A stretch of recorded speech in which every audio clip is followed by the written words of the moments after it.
Διαφύγνουμε τα σαγοράς.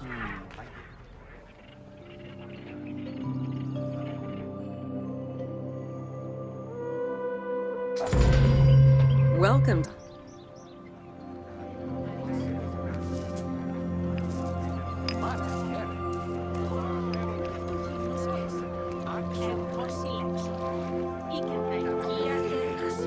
Ζω εσύ. Όρνηθες εχειρές. Πάλι βραδύνε. Πάλι σκότωση. Among the collection of writings attributed to Julius Caesar are his descriptions of the siege of Alexandria, the Gallic Wars, and the commentaries on the Civil War. These archives contain information on different campaigns, the wars of Alexandria, Africa, and Spain. Each of them recounts Caesar's military activity from 58 BCE to 45 BCE. Though Caesar's documents remain a main source of information, it's important to note that the perspective is limited. It is necessary for other historical documents to be taken into consideration to provide a better understanding of events.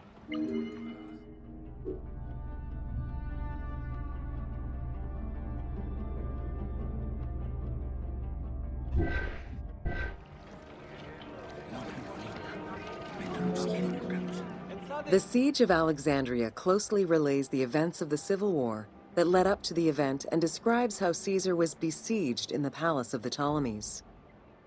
Other ancient authors have left equally valuable and sometimes contradictory information.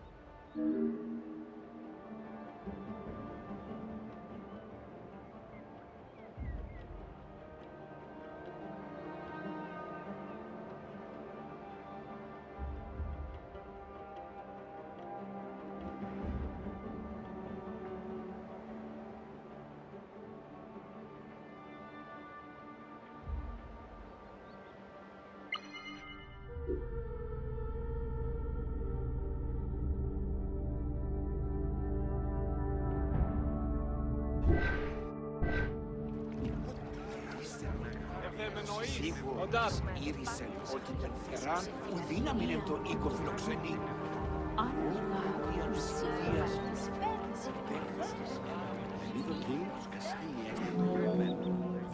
In the events leading up to the siege of Alexandria, Cleopatra VII and her brother were fighting over control of Egypt. Young King Ptolemy XIII's regent, Pothinus, had firm control over the young pharaoh, and an outmaneuvered Cleopatra soon went into hiding. This set the stage for Pompey's arrival in Alexandria. Having lost his battle against Caesar in 48 BCE, the Roman general turned to his allies, the Egyptians, for safe harbor. But on the advice of Pothinus, Ptolemy XIII had Pompey assassinated in the hopes of earning Caesar's favor. This would turn out to be a most unfortunate decision.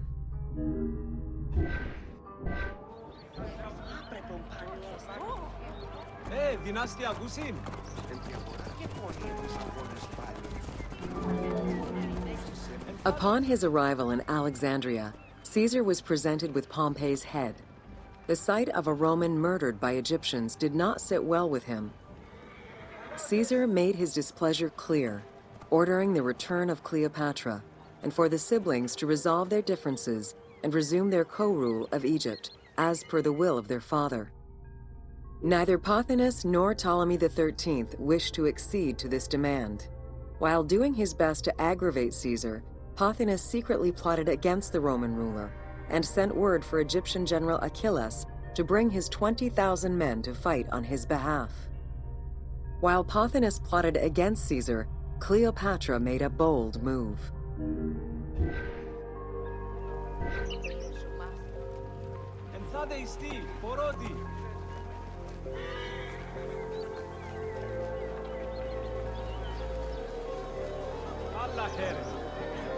Oh, χαίρε.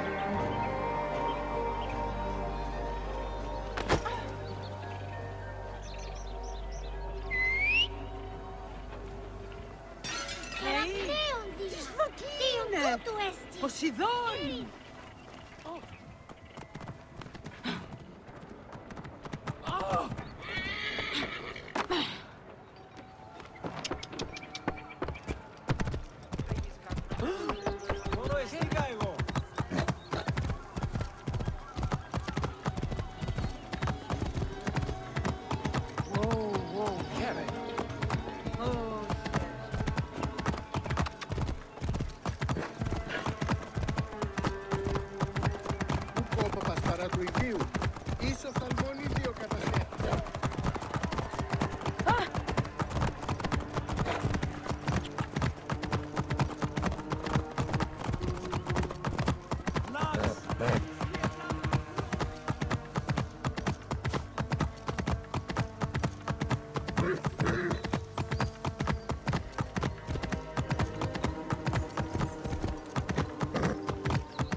There are various descriptions of the encounter between Caesar and Cleopatra.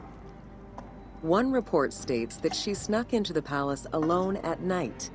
Another account claims she was accompanied by an ally and was brought inside the palace wrapped in a carpet bag. Though exactly what happened at this fateful meeting is up for debate, what is known is that Cleopatra met with Caesar and earned his approval. Pothinus and Ptolemy XIII were most vexed with this turn of events.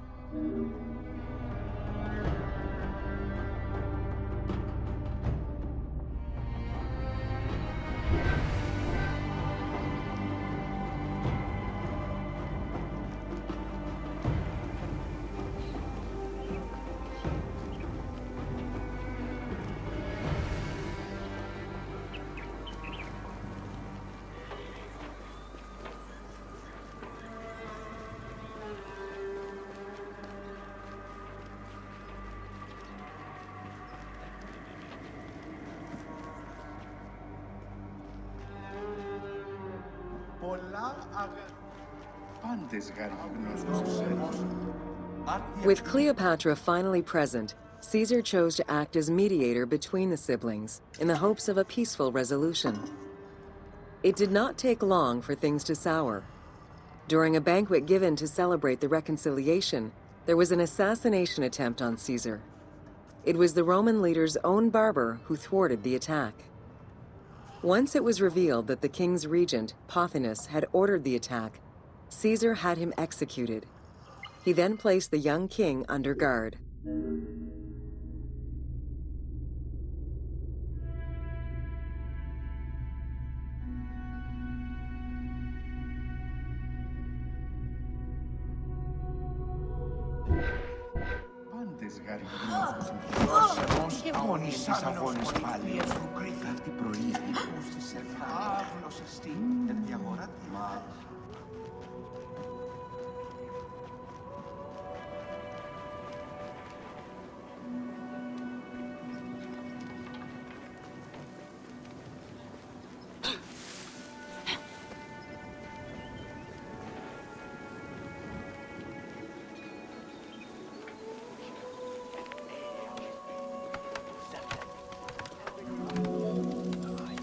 Caught within the palace with roughly 4,000 troops, and with the knowledge that the arrival of enemy forces was imminent, Caesar sent for help from Syria, Rhodes, and Cilicia.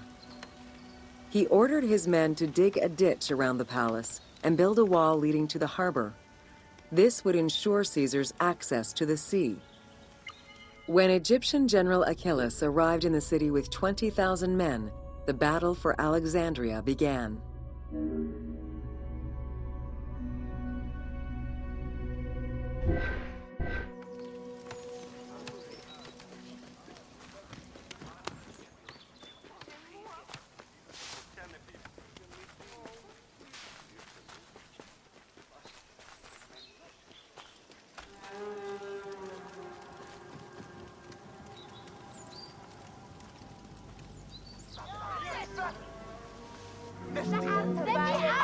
With so few men at his disposal, Caesar could not risk a battle just yet.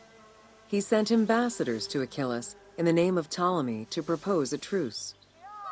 Knowing that the orders did not come from the young king, and angered by the pharaoh's imprisonment, Achilles had the messengers assassinated.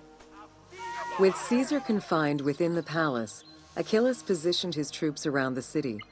Skirmishes broke out throughout the streets of Alexandria and went on for several days and nights.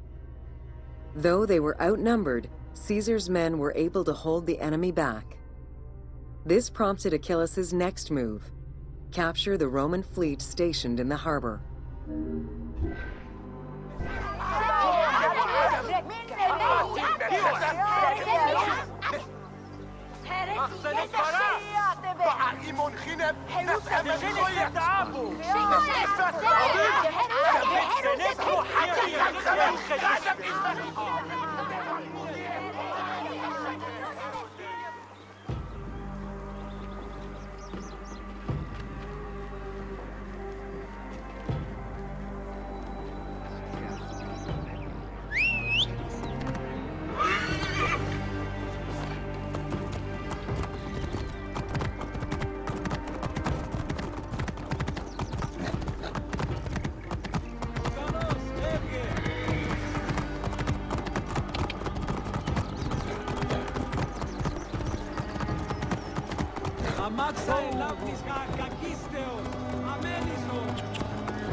Oh, Diamelias!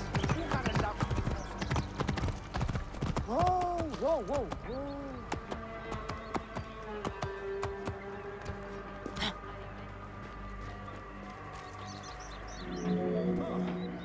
Although the palace offered protection, losing the port meant the end of help and supplies.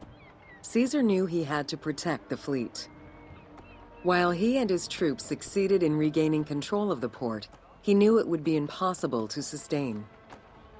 Caesar ordered the burning of the ships. With passage back to the palace closed off, he headed for the lighthouse of Alexandria.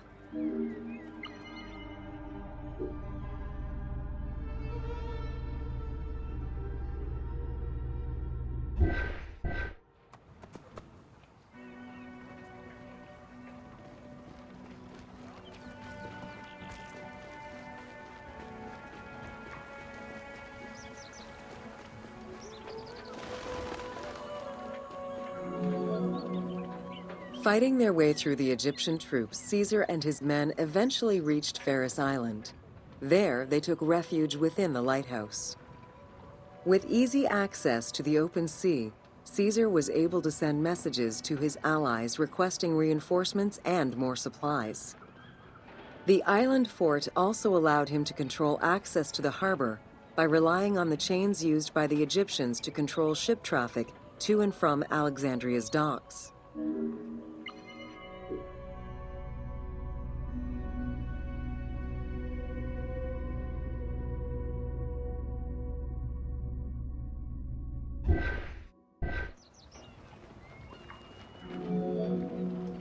The exact chronology of events during the war in Alexandria remain imprecise. Conflicting accounts raise questions as to when, and even if, the Great Library of Alexandria was burned down at all. One account states that during the fighting, docks and warehouses were burned, and this was the fire that spread to the library. In another account, when Achilles cut off the harbor, Caesar had to leave the safety of the palace to defend his ships. As the enemies battled across the port, their arsenals set ships ablaze, and this destruction spread to the library.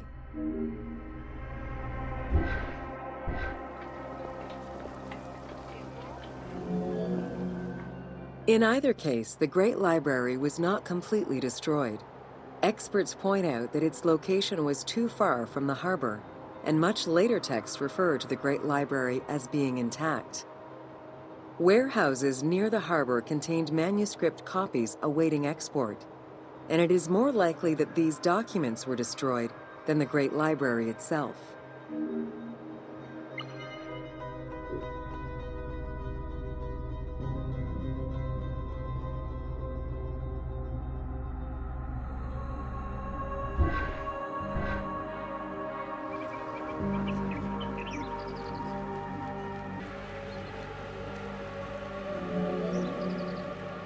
The destruction of the Great Library may have been due to a number of fires over the ages. Its end was probably closer to the 4th century CE, when the Christian Emperor Theodosius I ordered the closure of all pagan temples. While some documents survived after being moved away, it remains unclear just what knowledge may have been lost.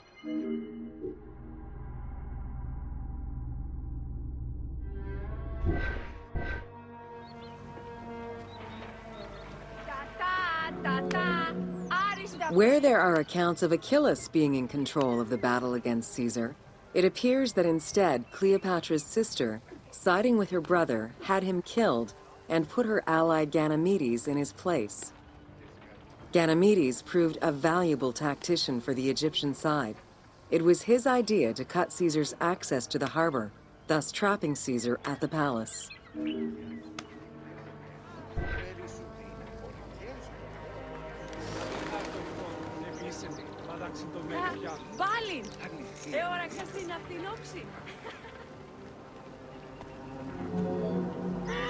During the time of Ptolemy I, canals had been dug throughout Alexandria to provide fresh water.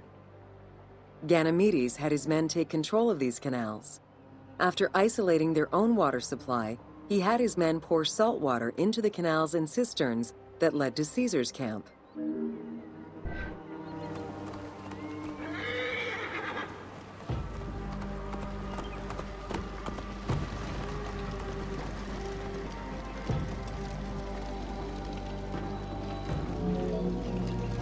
Panic erupted in Caesar's men. They wouldn't last long without fresh water. Recognizing that the porous limestone could help them, Caesar and his men dug wells to restore their water supply. Days later, the 37th Legion, comprised of Pompey's soldiers, arrived by ship. Unable to come ashore due to the winds, Caesar risked going out to meet them on the peninsula, Cape Chersonese. When the enemy learned Caesar's location, they rushed to intercept. Despite an obvious advantage for the Alexandrians, Caesar, with a Rhodian ship full of skillful sailors, emerged victorious.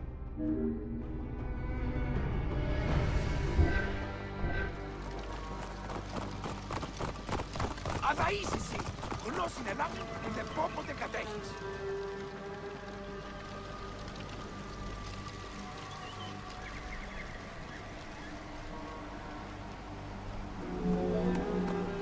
With help from the Allied ships, Caesar's victory enabled him to push the Egyptians back and secure the lighthouse. Gaining control of Pharos Island sent the Alexandrians into the sea and swimming back to the city. However, Caesar's fortification of the island didn't last long. The enemy regrouped and were set to storm the island. Panic-stricken, in spite of Caesar's encouragement, many of his men then fled their posts, either by ship or jumping into the sea.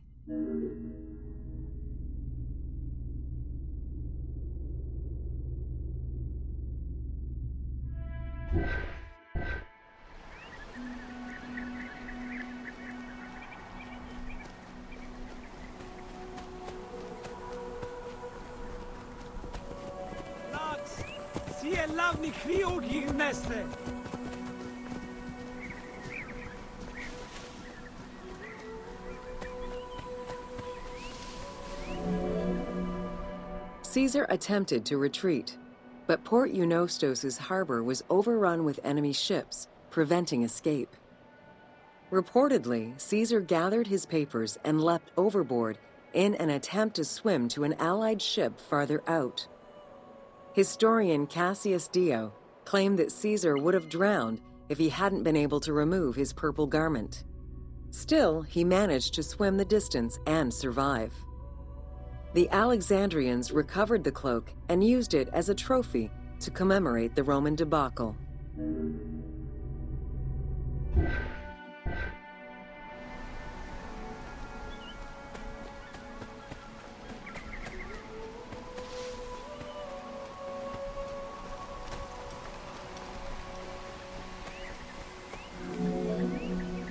Unhappy with Ganymedes and wanting their king restored, the Alexandrians approached Caesar with a compromise. Caesar agreed to release Ptolemy XIII after entreating him to spare the kingdom and remain loyal to Rome. Once freed, however, the king defied the agreement and continued the war.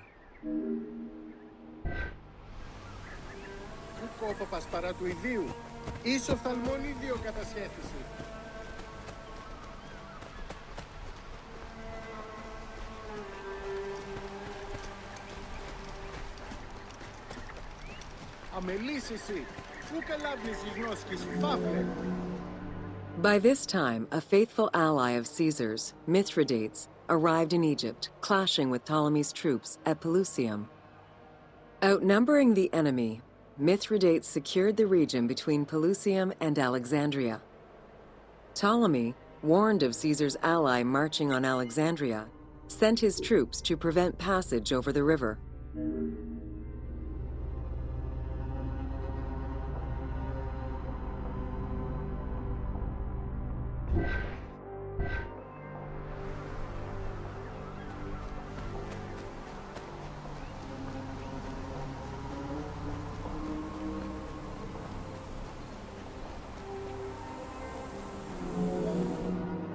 Mithridates warned Caesar in time, and the two groups confronted the armies of Ptolemy in the Delta. In the Battle of the Nile, the Romans gained the upper hand, sending the Egyptians fleeing. In the tumult and panic, King Ptolemy XIII drowned in the Nile.